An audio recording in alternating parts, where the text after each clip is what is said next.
case-nya begini Ustadz, kayak misalnya saya nggak suka karena terakhir saya makan di sini, servisnya lama banget. Udah gitu makanannya nggak enak lagi. Jadi saya boykot restoran ini untuk saya. Pribadi. Ya nggak apa-apa kalau itu mah urusan Itu nggak pribadi. Oke, termasuk juga isu yang lagi rame kayak kemarin ya masalah pemboikotan tentang ini ada produk ke Israel apa segala macam. Assalamualaikum warahmatullahi wabarakatuh. Waalaikumsalam. Beruntungnya saya siap diuji. Gimana Coach Rene? Karena dosen penguji saya, Oh, Masya saya Allah. hormati ada Ustadz Zul, ada Dery, Masya Allah. Enggak dong, kebalik. Saya cuma mau moderator. Guru kita bersama. Wah, Masya Allah. Jadi, hayakumullah, semoga Allah jaga guru-guru kita ini di sini. Amin. Selalu senang bisa ketemu Ustadz Zul lagi. Kenapa tiap tahun aja ya, Dery? Iya, tiap tahun. Itu problem nih. Iya, kan kayaknya. kita program Ramadan. Iya, benar, Ramadan kan benar, tiap tahun. Emang gimana tiap Kayaknya hari? memang maksudnya kalau ngobrol sama Ustadz harus tiap tahun doang gitu kan nggak Iya, asik banget. Masalahnya kayaknya di sini nih. Iya. Kamu udah semakin bergeser sih, Der. Bukan, Gimana sih bukan. Justru pas nih momennya. Makanya nih, kalau kita lihat Coach Rene ini kan sering sekali berusaha sama perusahaan-perusahaan Ustadz. Terutama badan usaha milik negara, badan usaha milik daerah, dan seterusnya. Jadi cocok nih. Kayaknya pertanyaan-pertanyaannya udah ada Banyak, keluh kesah nih seputar banyak banget. perusahaan-perusahaan. Setahun nunggunya, bro. Setahun. Coba. Dimulai dari mana dulu tentang perusahaan-perusahaan? Ini yang rada serius dulu. Coba. Rada serius dulu ya, Ustadz. Serius dulu boleh. Pasti pada dengar dong cerita soal, ya kita tahulah peringatan Allah terkait dan Rasulnya terkait hutang, ya kan? Apalagi Maksudnya riba. Hutang dulu lah, itu nomor satu. Ya, oke. Terus nomor 2 riba, itu kan dua yang sangat menakutkan. Ya. Sementara dalam interaksi saya banyak bersentuhan dengan, nggak usah diomongin yang peruntukan buruk. Ini peruntukannya sangat baik. Peruntukannya adalah untuk misalnya infrastruktur air bersih, infrastruktur energi terbarukan yang mengambil peran kunci untuk menjadikan planet ini lebih baik gitu ya. Mereka mengambil peran untuk itu. Cuman ini investasi yang nggak main-main, yang akan sangat sulit kalau didanai oleh kocek sendiri gitu. Jadi sangat mungkin bahkan bentuknya konsorsium dari Ustadz. Jadi ada beberapa rata-rata bank dan mayoritas tentunya bukan bank syariah untuk masuk mendanai proyek-proyek ini. Apa sih PLTA gitu ya? Pembangkit listrik tenaga air, terus proyek-proyek macam-macam lah. Ya, Itu yang bantu program pemerintah juga berarti ya? sangat.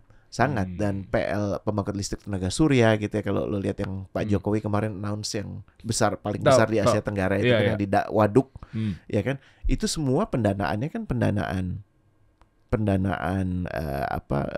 yang banking konvensional, karena besaran banking syariah kita belum seperti itu. Ditambah juga ada kedisiplinan sih Ustadz dalam memastikan, istilah kami itu di debt service ratio-nya. Debt service itu artinya besaran hutang dan bunganya yang harus dibayarkan itu lebih kecil daripada yang dihasilkan oleh perusahaan itu. Jadi perusahaan itu dalam kondisi yang baik gitu. Nah, ini ingin dengar juga bagaimana dengan, kan banyak yang juga bertanya gitu, kawan-kawan yang bekerja di situ, ini gimana ya? Gitu. Baiknya gimana gitu. Kami tahu kami melakukan sesuatu yang baik untuk planet, tapi di sisi lain kami juga tahu banyak keterbatasan dari instrumen syariah yang saat ini ada. Ada keinginan untuk bergeser, tapi memang belum ada dan sudah dicarikan fiturnya.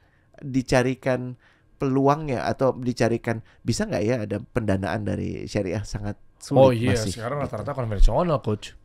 Itu gimana ya, Ustaz? Baik. Bismillahirrahmanirrahim. Alhamdulillahirabbil alamin. Wassalatu wassalamu ala al-mab'uts rahmatan lil alamin, nabiyina Muhammad wa ala alihi wa sahbihi wa man tabi'ahum bi ihsanin ila yaumiddin, amma ba'd. Jadi memang sebuah negara itu yang diperlukan di dalamnya itu kompleks sekali ya. Betul. Makanya hukum-hukum syariah pun Masya Allah lengkap sekali di dalam mengatur hal-hal yang dengannya sebuah negara itu bisa tegak. Ya termasuk misalnya contoh-contoh yang disebutkan tadi. Itu kan di antara masalah-masalah yang dihadapi di seluruh negara. Bagaimana mereka global ya Ustaz? Ya global. Bagaimana mereka membangun aset-aset. Kalau bisa aset itu tanpa modal. Ya kan? Sisa PR-nya saja. Konteks syariatnya itu gimana caranya kita membangun itu sesuai dengan syar'i, dan negaranya juga bisa membangun tanpa mengeluarkan modal. Ya, memang kalau kita lihat ya, kita pakai pembiayaan, banyak dari pembiayaan itu seperti yang disebut tadi ya, terkait dengan lembaga-lembaga yang mungkin ada hubungannya dengan riba atau lembaga yang mungkin abu-abu lah. Betul. Ya. Tapi ada hal-hal lain sebenarnya yang kadang perlu dihidupkan. Saya nggak tahu apa proses yang dilakukan ke sana. Ya, misalnya mendatangkan investor langsung untuk masuk ke dalam proyek-proyek seperti itu. Atau di dalam negeri kita sendiri. Ya, sebenarnya UMKM juga bisa masuk di dalam hal yang seperti itu. Ya, misalnya nih, ini pemerintah dia perlu satu bangunan untuk satu kementerian. Anggaplah misalnya perlu bangunan 40 lantai gitu kan, satu kementerian. Anggarannya anggaplah misalnya 500 M misalnya, atau mungkin lebih ya, misalnya 1 T gitu. 1 T ini kalau pemerintah ngeluarin duit itu kan beban untuk kebutuhan yang lain bisa nggak terpenuhi. Tapi pemerintah bisa mengajukan konsep membangun aset ini dari masyarakat sendiri. Masyarakat untung, pemerintah juga untung. Nah, jadi kayak semacam wakaf ya, Ustaz? Ya, konsep yang seperti ini yang perlu kita kembangkan, perlu kita cari bagaimana konsepnya. Misalnya dari satu konsep namanya ada disebut dengan nama akad istisna. Istisna. Ya. Jadi pemerintah pengen dibuatin bangunan ini, dia tawarin, buatin saya bangunan ini, harganya 1 T, buatin, nanti saya akan bayar secara beransur. Pemerintah kan gitu, nanti saya akan lunasi bangunan ini secara beransur, nanti misalnya selama 10 tahun, dan 10 tahun itu jadi 2 T semua sebenarnya total nilainya. Nah, orang investasi kan enak juga gitu kan, masuk.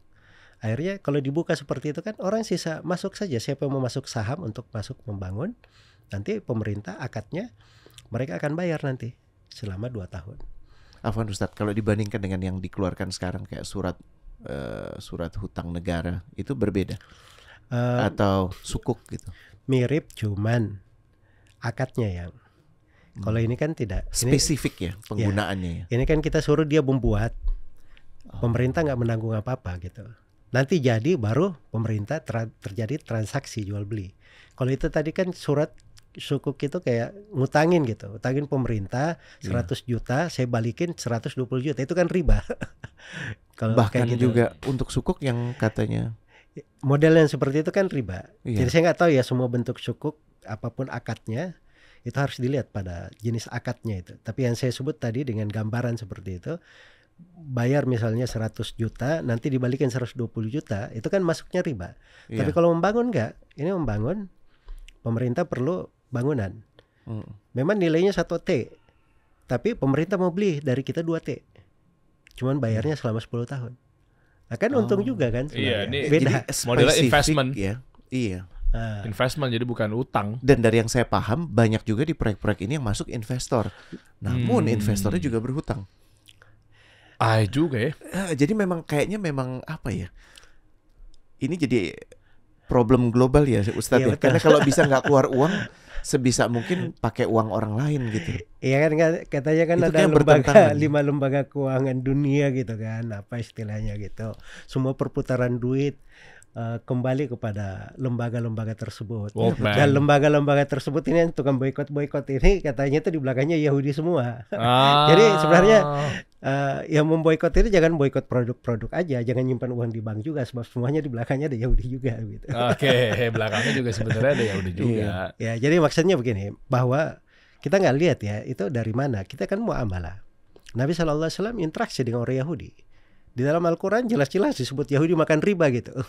Tapi Nabi interaksi dengan mereka pada hal muamalah, perkara yang halal, nggak dilarang di dalam agama kita.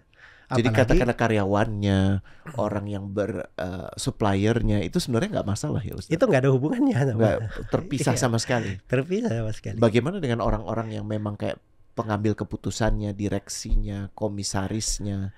Oh itu lain lagi. Kalau masuk ke dalam hal itu pasti ada rambu-rambunya. Ada ketentuan tersendiri. Ya sebab mereka orang yang menjadi pelaku langsung ya. Nah, ini kan yang di bawah ini bukan pelaku langsung. Betul. Ya, pelaku langsung. Mereka kerja juga di sektor yang halal kerjanya. Betul. Ini ahli IT, ini ahli apa namanya keuangan, ini semuanya di sektor dia sendiri dan itu halal. Cuman di atasnya kadang dia bermuamalah dengan hal tertentu. Ini tidak ada kaitannya dengan orang yang di bawah. Mereka nggak tahu, ya kan? Maka ini kadang menjadi urusan orang yang di atas. Karena itu saya sering kasih analogi ya di penerapan kehidupan Nabi Sallallahu Alaihi Wasallam. Ya, orang Yahudi itu kan makan riba kan.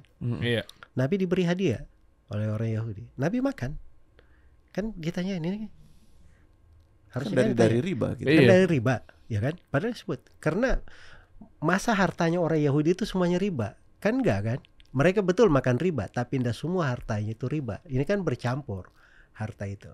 Jadi kita nggak tahu yang mana harta dia yang bagus, yang mana yang nggak bagus gitu kan. Makanya kaidahnya itu dosa ditanggung oleh orang yang melaksanakan secara langsung. Sama kalau misalnya begini, bapaknya kerjanya, maaf ini misalnya di lembaga riba gitu, bapaknya kerja, dapat uang, dapat penghasilan, anaknya gimana hukumnya makan dari? Dihidupi oleh bapak, itu haram hidup serumah. Jawabannya itu urusan si bapak, si anak nggak ada masalah di situ. Sebab harta yang dia dapatkan ini jenisnya itu haramnya karena jenis dia jenis pekerjaannya. Ya, bukan haram pada zatnya. Haram pada zatnya contohnya misalnya ini harta curian. Betul. Ya, hartanya diri diambil misalnya. Nggak boleh lah. Walaupun misalnya saya sedekahkan atau ini nggak boleh kita terima sebab itu harta diri. Ya bukan hak dia. Terus habis itu minta naik haji supaya bisa tobat di sana. Prosesnya udah salah gitu ya. Iya betul. Iya, termasuk naik haji pakai duit korupsi, nyolong. Atau bayarin orang untuk naik haji. Ya kan sering seperti itu kan. Sekarang setan kan menggambarkan gitu kan. Oh nggak apa-apa, kamu bikin dosa aja, korupsi aja nggak apa-apa. Nanti kan bisa dicuci gitu. Oh, laundry kali ya. Cucinya caranya gimana dicuci? Kasih aja orang pergi haji atau kamu pergi umroh. Ya banyak taubat nanti kan terhapus juga. Itu kan cara setan buat orang memudah-mudahkan jatuh dalam dosa. Jadi ini Ustadz lembut sekali menyampaikannya. Terima kasih yang Ustadz sampaikan tadi. Kalau saya tangkap artinya selama ada cara yang lebih baik, coba lakukan itu. Gitu. Ya, jadi yang tidak membuat usaha ini jadi terbelenggu riba ataupun hutang yang dilandasi riba. Gitu Ustaz. Benar. Dan konsep yang seperti itu banyak. Itu kan saya tuh contoh saya beri, akad istisna namanya. Ada akad lain. Cuma nanti kita pembicaranya jadi ini sekali. Jadi teknis akad. Pertanyaannya mungkin begini, bagaimana dengan mereka yang sudah qadarullah emang sudah bekerja di situ sebagai pengambil keputusan? Apa yang bisa mereka lakukan saat ini, Ustaz? Itu dia nggak ada ini ya. Saya harus tahu dia konteksnya kayak gimana. Karena kita nggak ada hukum tertentu di situ. Harus sesuai dengan kejadian yang dialami kayak gimana. Dari kejadian yang dialami, disitulah kita bisa memberikan gambaran kira-kira hukumnya gimana. Kalau ada penyelesaiannya, kita coba carikan penyelesaian yang mencocoki kayak gimana. Boleh saya kasih ilustrasi mungkin Ustaz? Boleh. Kayak misalnya dia mengupayakan satu proyek gitu ya, yang saat ini didanai oleh hutang dari bank konvensional, dan dia sebagai pengambil keputusan ataupun pembantu pengambil keputusan yang harus menandatangani dokumen itu gitu. Saya ingat sekali peringatan di agama kita tentang apabila seseorang wafat dalam keadaan masih berhutang. Sementara itu kan hutang pribadi, Ustaz. Ini kan yang berhutang itu perusahaan. Walaupun dia tercatat di perusahaan itu sebagai pemilik kah atau sebagai pejabat kah. Itu bagaimana ya untuk lebih berhati-hatinya, Ustaz? Ya di situ memang agak riskan ya, karena pertama bank konvensional ya. Akad-akadnya itu kemungkinan besarnya pasti riba ya. Dan kalau dia masuk dalam akad riba, pada dasarnya dia nggak boleh bikin kerjasama yang ada riba di situ. Cuman sekarang muncul pertanyaan, oke, kata banknya, saya mau masuk murni bisnis aja, saya nggak mau bikin riba-riba, akad riba. Karena ada juga bagian seperti itu. Ya, dia lihat proyek kita bagus, dia mau danain. Kita bilang, saya nggak mau kalian akad riba. Enggak, saya ikut aja. Kalian yang bikin akadnya, kami yang biayain. Ya, itu ada juga yang kayak gitu. Iya. Ya, ada yang kayak gitu. Nah, ini kalau memang di kondisi yang seperti ini saya agak sulit memberi jawaban karena ini harus kita lihat dulu kondisi spesifik ya Ustaz. Dia di bawahnya ini orang-orang perusahaannya ini bergerak di bidang apa. Dengan hilangnya perusahaan ini apakah menyebabkan banyaknya kerugian atau ada opsi lain tersiksanya atau tidak? Banyak jiwa dari manusia atau membuat negara itu bisa sulit atau kayak gimana. Itu kan ada pertimbangan-pertimbangan. Ya, di pertimbangan lain juga sudut dari riba itu sendiri itu berbahaya gitu. Jadi hal-hal yang seperti ini memang gimana ya, memberi jawabannya itu harus sesuai dengan real keadaan dan kondisinya. Apa yang Ustaz sampaikan aja sudah memperkaya bahwa kita nggak boleh melihat dari satu dimensi aja. Karena begitu banyak yang dipengaruhi dan mempengaruhi. Betul. Dahsyat sih. Masya Allah, barakallahu fikum Ustaz. Ini coba nyambungin tadi Coach Rene punya kisah ya Ustaz ya. Nanti mungkin Coach Rene bisa nambahin tentang utang di perusahaan. Apakah seseorang yang memimpin di sebuah perusahaan itu atau mungkin ya pemiliknya apa segala macamnya untuk mengambil keputusan buat berhutang, tapi mengatasnamakan bukan dia untuk perusahaannya. Jadi ya mungkin untuk pengembangan dan seterusnya gitu ya. Tapi masuknya ke perusahaan, pure perusahaan. Ketika meninggal, artinya kan tetap ada tanggungan kan. Nah, hutang ini ditanggungnya sama siapa Ustadz?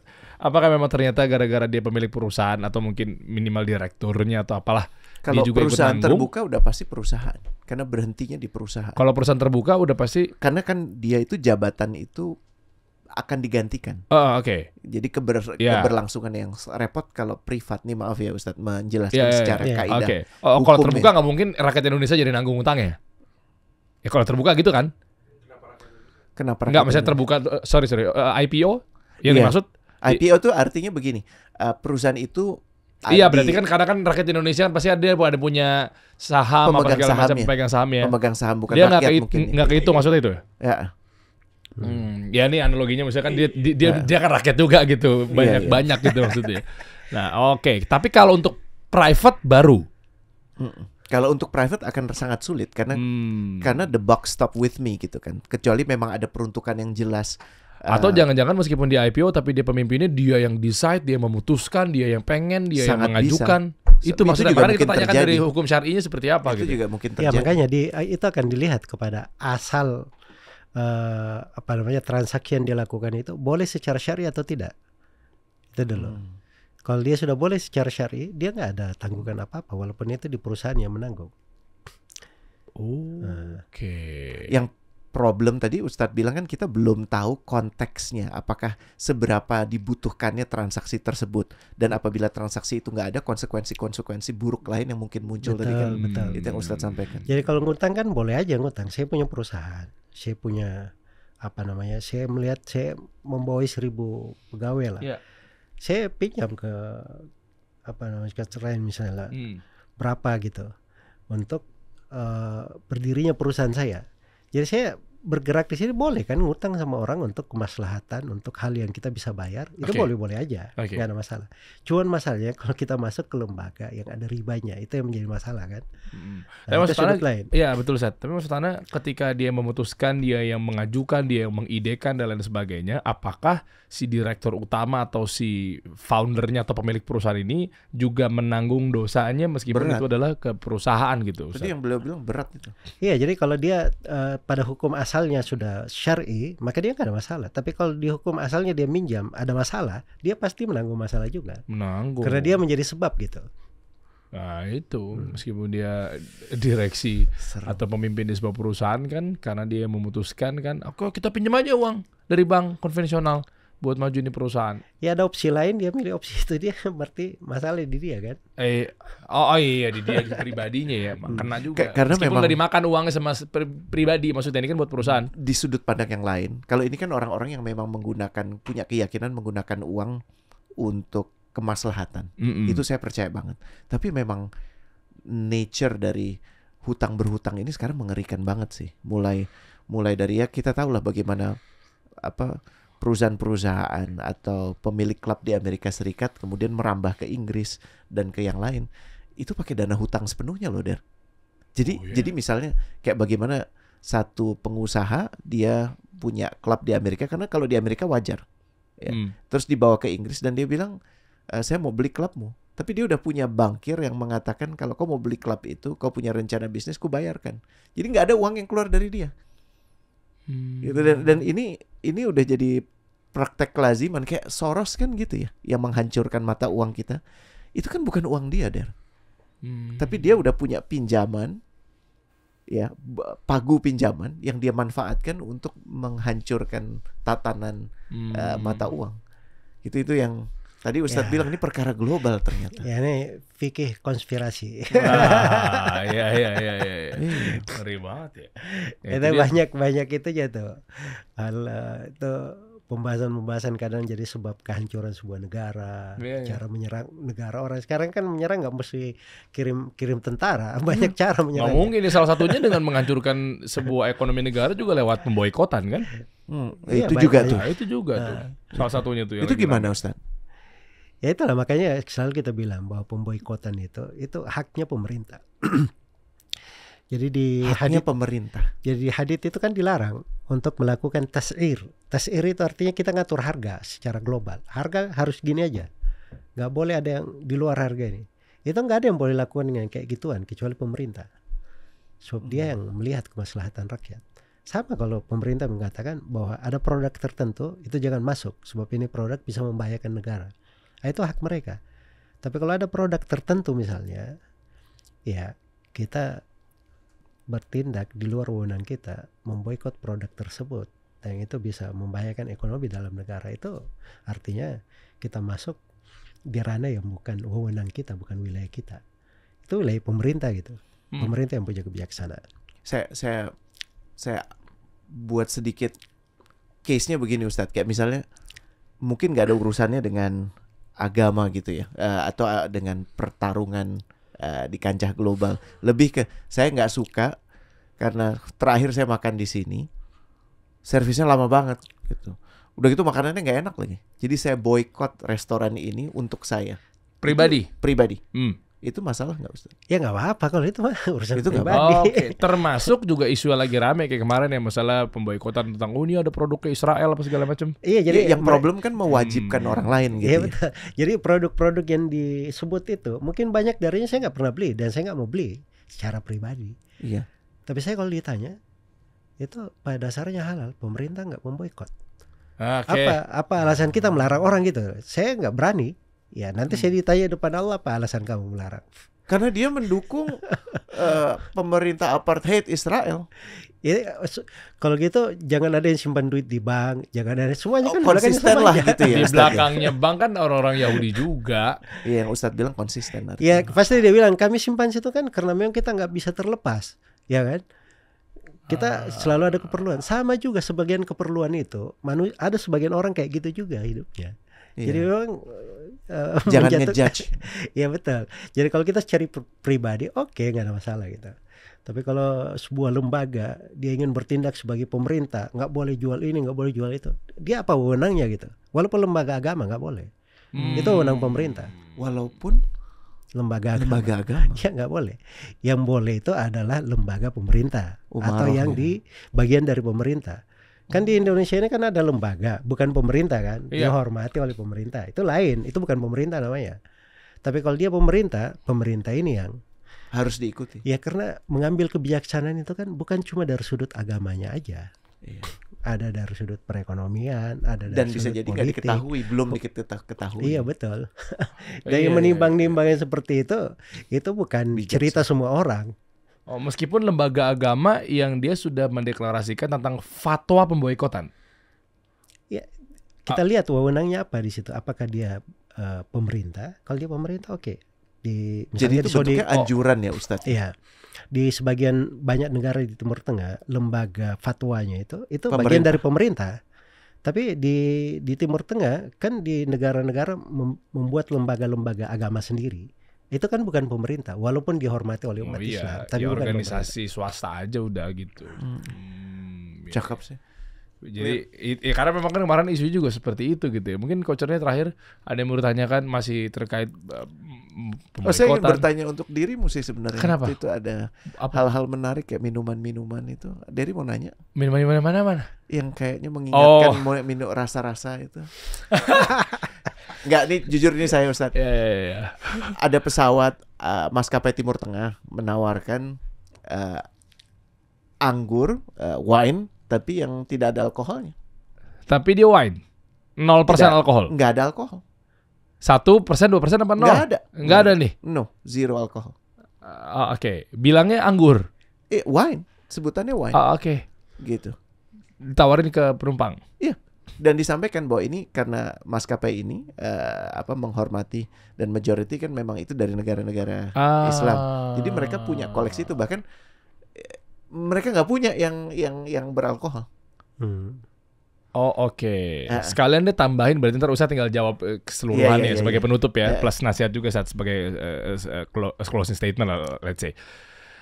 Ada juga di sisi yang lain Ustadz, ada kawan kita lah buka usaha jamu.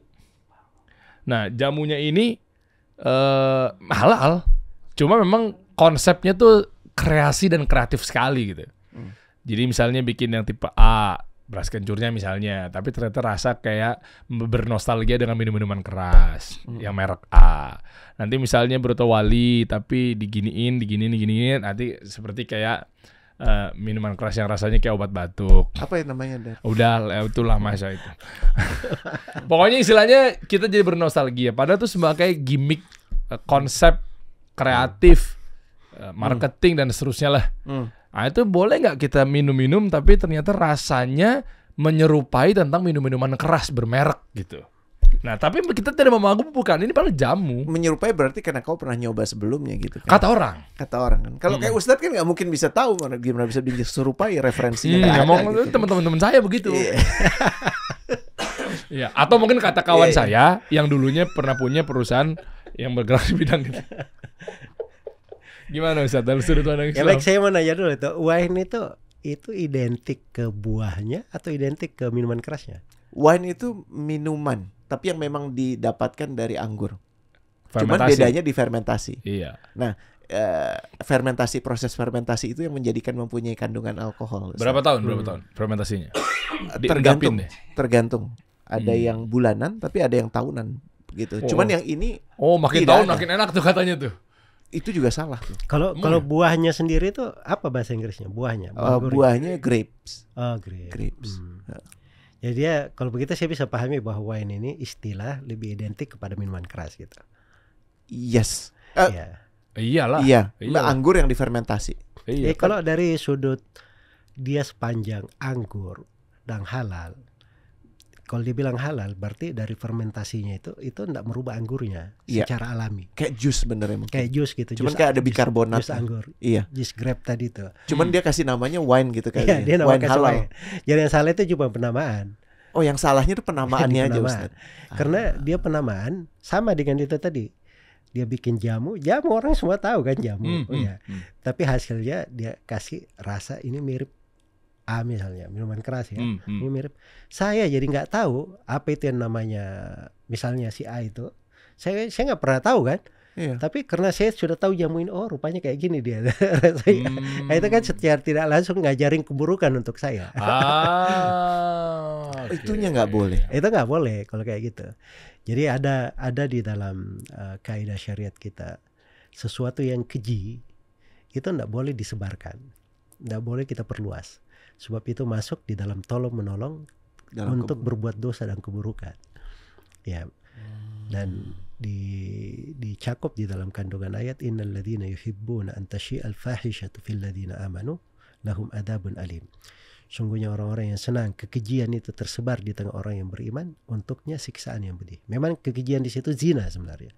Tapi di makna al-fahisha itu bisa masuk ke dalam suatu hal yang buruk yang sangat tidak disenangi. Jadi kalau ada hal-hal yang buruk seperti itu, kita senang merame-ramekan, menginikan, itu dilarang di dalam agama kita. Jadi penamaannya ini yang harusnya diganti gitu. Iya, diberi penamaan yang cocok. Jadi kalau dia memang halal, kenapa disebut wine gitu? Ya kan? Ustaz tanya terakhir, yang yang kalau nggak salah di salah satu surat dijanjikan sungai-sungai yang ada sungai madu, sungai susu, dan sungai anggur. Itu anggur atau wine, Ustaz? Ya itu min khamrin. Khamar? Iya, khamar. Wine berarti? Khamar itu sesuatu yang menutupi kepala gitu. Dia menghilangkan Okay. Nah, cuman khamar itu kayak khimar berarti, Ustaz? Ya, khamar. Jadi khamar ini itu cuman mirip nama saja, tapi hakikatnya berbeda. Ya, karena itu dikatakan di ayat yang lain bahwa dia tidak menyebabkan pusing, tidak juga menyebabkan kering gitu. Oke. Oh, yang di maskapai itu memabukkan? Enggak. Ya. Tapi namanya kenapa wine ya? Mungkin supaya mudah. Karena marketnya global. Iya, itu yang miss-nya di situ berarti. Paham sih. Jadi itu lain terkait dengan penamaan di akhirat. Emas dan perak kan haram untuk kita untuk laki-laki, perempuan, untuk laki-laki memakai di dunia kan. Makan dari bejana emas dan perak diharamkan di dunia. Tapi itu dipakai untuk penduduk surga. Masya Allah. Pakai untuk penduduk surga. Jadi ada hal-hal yang terkait dengan surga itu berbeda dengan dunia gitu. Iya, termasuk nanti tadi aja Der, jadi jamu itu termasuk itu. Nanti aja. Iya, nggak usah nostalgia lah, ngapain sih? Di sana aja. Iya, orang ada panjang jiwa kok. Selama kita kenal sama Ustadz ingat kita ya. Doain kami ya Ustadz. Masya Allah. Ada panjang jiwa, masa minumnya yang lain. Enak banget nih. Timun suri. Nanti buat buka cakep tuh. Iya kan, daripada parut-parut ini boleh dipajang juga atau boleh dibawa? Boleh dibawa. Langsung diminum sekarang nggak apa-apa? Mau diminum sekarang? Nanti dulu. Ustadz, makasih ya Ustadz. Makasih Ustadz. Jangan coachernya pertanyaannya. Silakan mungkin kalau ada mau nasihat-nasihat di ujung. Pertanyaannya pertanyaan berkelas. Makanya kaitannya dengan hal-hal global ya. Iya. Jadi saya mikirnya juga mikir keras juga kalau. Isu-isu tentang lintas negara ya. Sejujurnya cuma masalah nggak mau kalah sama Fikra aja sih. Oh iya, Fikra mana datang ke sini kemarin dia.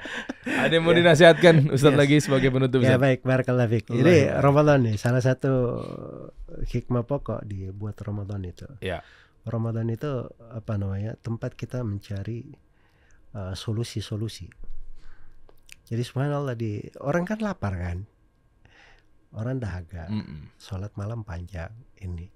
Ternyata kesulitan-kesulitan itu kalau diselami ada solusi-solusi di dalamnya. Dan untuk menghadapinya juga banyak solusinya. Karena itu ada takwa, ada kesabaran, ada kesyukuran. Itu semuanya dari hal-hal yang bisa meringankan beban-beban. Ya sebenarnya itu pendidikan berharga tuh dari Ramadan. Supaya kita di kehidupan kita, dari selain Ramadan dan di bulan Ramadan, kita jangan berputus asa. Kita selalu terbuka pintu harapan, apalagi kita sebagai warga negara punya negeri, ya punya bangsa yang ingin kita rawat. Nah, kita harusnya pandai mencari solusi-solusi yang baik untuk negeri kita. Nah, itu kunci dari seorang pebisnis juga di situ. Barakallahu fiik. Allah barik. Makasih Ustaz. Makasih Ustaz. Assalamualaikum warahmatullahi wabarakatuh.